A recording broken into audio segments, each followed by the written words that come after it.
তো বন্ধুরা, আজ আমরা কল্যাণী বিশ্ববিদ্যালয়ের অন্তর্গত ছাত্রছাত্রীদের জন্য তৃতীয় সেমিস্টারে যে সমস্ত ক্যান্ডিডেটরা বাংলা মেজর নিয়ে পড়ছো তাদের জন্য একটা মডেল প্রশ্নপত্র আলোচনা করব, যেখানে আজকে ভিডিওটাতে তোমাদের দেখানোর চেষ্টা করব যে তোমাদের তৃতীয় সেমিস্টারে যে সিলেবাস দেওয়া হয়েছে বাংলা মেজরের ক্ষেত্রে, অর্থাৎ ছন্দ, অলঙ্কার, কাব্য জিজ্ঞাসা অতুলচন্দ্র গুপ্তের লেখা, এই অংশ থেকে তোমাদের কী কী ধরনের প্রশ্ন আসতে পারে।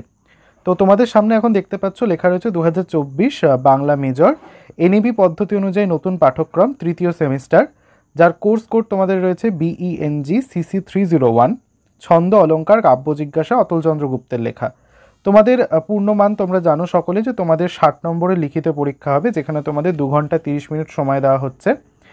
প্রথমে যে অংশটা থাকছে সেটা হচ্ছে শর্ট কোশ্চেন বা সংক্ষিপ্ত উত্তরধর্মী প্রশ্ন, যেখানে তোমাদের 10টা এরকম 2 নম্বরের প্রশ্নের উত্তর দিতে হবে, যেখানে তোমরা প্রত্যেকটার মান যেহেতু 2 করে 10 দুগুণে 20 নম্বর তোমরা এখানে পেতে পারো। প্রথম প্রশ্ন বলছে, ছন্দ কি? ছন্দের উপকরণগুলির নাম লেখো। বাংলা সনেটের প্রবর্তক কে? তার সৃষ্ট ছন্দ কি নামে পরিচিত? শব্দালঙ্কার কাকে বলে? উদাহরণ দাও। অনুপ্রাস কত প্রকার ও কি কি? রস কত প্রকার ও কি কি? বিপ্রলম্ভ কাকে বলে? উদাহরণ দাও। ধ্বনিপ্রধান ছন্দ কোনটি? এর নামকরণ কে করেন? উদাহরণসহ উপমা অলঙ্কারের সংজ্ঞা দাও। দল কাকে বলে? ছন্দ শব্দটিতে কতগুলি দল আছে ও কি কি? অর্ধজ্যোতি কি? উদাহরণসহ বুঝিয়ে দাও। এমন মানব জমিন রইল পতিত, আবাদ হলে ফলতো সোনা, উদ্ধৃতাংশটি কোন অলঙ্কারের উদাহরণ? পরের প্রশ্ন বলছে, রীতিরাত্মা কাব্যস্য উক্তিটি কার? সংক্ষেপে বুঝিয়ে দাও। পরবর্তীতে দাগের প্রশ্নে বলছে, স্বরবৃত্ত ছন্দের মাত্রা গণনার পদ্ধতিটি লেখো। ছেদ ও জ্যোতির মধ্যে পার্থক্য কি? চলে যাব 2 নম্বর বা 2 দাগের প্রশ্নে, যেখানে তোমাদের 5 নম্বরের মধ্যম মানের প্রশ্ন বা ব্যাখ্যাধর্মী প্রশ্নের উত্তর করতে হবে, যার প্রত্যেকটি মান 5 নম্বর করে। টোটাল তোমাদের সর্বমোট 4টি প্রশ্নের উত্তর করতে হবে, প্রতিটি প্রশ্নের মান 5 করে। প্রথম প্রশ্ন বলছে, যমক ও শ্লেষ অলঙ্কারের পার্থক্যগুলি উদাহরণ সহ আলোচনা করো।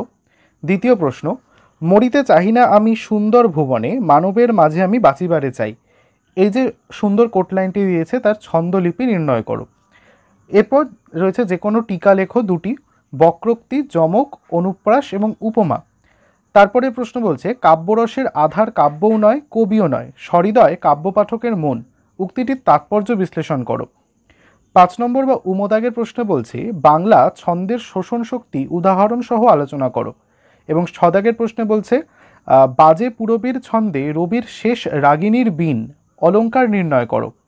এরপরে 3 দাগের যে প্রশ্নের অংশটা রয়েছে সেখানে তোমাদের করতে হচ্ছে 10 নম্বরের প্রশ্নের উত্তর, যেখানে তোমাদের সর্বমোট 2টি প্রশ্নের উত্তর দিতে হবে, যার প্রত্যেকটির মান 10 করে, অর্থাৎ এখান থেকেও তোমরা 20 নম্বর উত্তর বা 20 নম্বরের প্রশ্ন লিখতে পারবে।